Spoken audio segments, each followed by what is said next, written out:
ओम शांति। कई लोग पूछते हैं कि आप दादी के साथ इतने साल रहे, आपने कौन सी विशेषता दादी में देखी? दादी एक नामी इकोनॉमी की अवतार थी। जब से मैं दादी को जानती थी तो ये मैंने देखा कि दादी का कितना डीप कनेक्शन है बाबा के साथ। उसका उठना, बैठना, सोना, खाना पीना, दिल दिमाग में सिर्फ बाबा के सिवाय और कुछ भी नहीं था। उसने सारा संबंध बाबा के साथ जुटवाया था और औरों को भी अनुभव करवाती थी। हम कभी कभी दादी की महिमा भी करते थे तो दादी हमेशा उंगली ऊपर करती थी कि बाबा, और मुख से भी हमेशा दादी का यही निकलता था, मेरा बाबा, मीठा बाबा, प्यारा बाबा, जो आप सभी ने सुना है। और कभी भी कोई भी कठिनाई आती थी, कैसे दादी योग में बैठ जाती थी और ये भी देखा कि असंभव बात संभव हो जाती थी। यहाँ तक दादी को बाबा में बहुत ही विश्वास था। इसी रीति से जब हम इकोनॉमी की बात करते हैं तो कैसे दादी हमेशा ये सुनाती थी, सफ़ेद कपड़े, खिस्सा खाली, मैं हूँ सारे विश्व के मालिक, मेरे पास ना 5 पाउंड है ना 5 रुपया है। अपनी शुरुआत की हमेशा दादी कहानी सुनाती थी। यज्ञ की शुरुआत में 12 साल में उसने एक ही बार कपड़े लिए हैं। और दादी बताती थी कि कभी फट भी जाता था तो वो कपड़े का रफ़ू कर देते थे, उसका सिलाई कर देते थे। इसी रीति से यज्ञ में इसने बहुत इस प्रकार की सेवा की है। सबके कपड़े सिलाई करना, रिपेयर करके उनको वापस करना, इसी रीति से दादी ने सेवाएं की है। दूसरा, जब उनको बाहर भेजा गया सेवा पर, अपने ऊपर उसने बहुत ध्यान रखा। एक आना का केला खाकर और चना खाकर दिन गुजारती थी कि मेरे ऊपर खाने का भी कोई खर्चा ना होए। जब बॉम्बे में रहती थी, बहुत बॉम्बे में रही है, बहुत पैदल करती थी, कभी नहीं ऑटो में चढ़ी है ना बस में चढ़ी है, क्योंकि जो भी बचता था तो वो यज्ञ को याद करके यज्ञ को भेजती थी। कभी सी फेस पर भी बैठती थी तो लोग समझते थे कि ये कोई जोशी बैठा है, तो कुछ भी कोई डाल के जाता था पैसा तो वो यज्ञ को भेजती थी। ये न कभी सोचा कि यहाँ सेवा उठ रही है तो मैं थोड़ा रखूँ, कभी नहीं। इसी रीति से जब विदेश में भी आई तो टेनिसन रोड में तो एक रेंटेड कमरा था, वहाँ कोई खटिया भी नहीं था, कोई भी साधन नहीं था। तो दादी ने ये नहीं सोचा कि मैं अपने लिए खटिया लूँ। विदेश में तो कई चीज़ें फर्नीचर फेंक देते हैं, तो बाहर से दरवाज़ा लेके उनके 4 पहिया लगा के वो खटिया बना के उसके ऊपर सोती थी। वो वुडन दरवाज़े के ऊपर वो खटिया उसका था। तो इस रीति से बहुत इकोनॉमिकली दादी ने अपने आप को चलाया।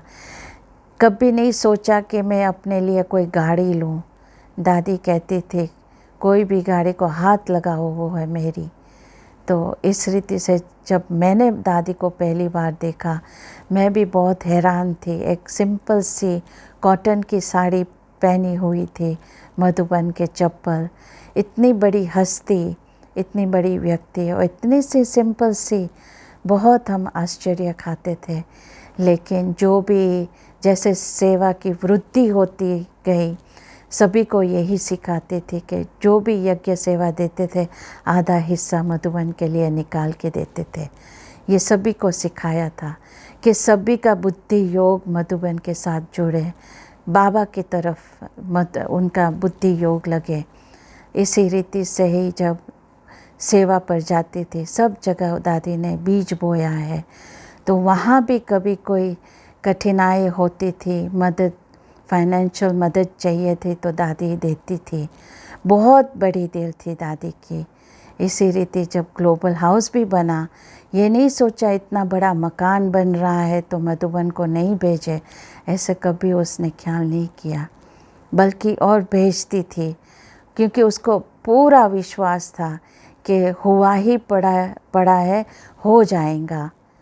तो इसी रीति से सबको ये भी सिखाया कि कोई भी गाड़ी में आता है तो खाली गाड़ी नहीं आवे, भर के आवे, सभी को एक दूसरों को लिफ्ट देवे, ताकि पेट्रोल का भी बचत हो जाएगा।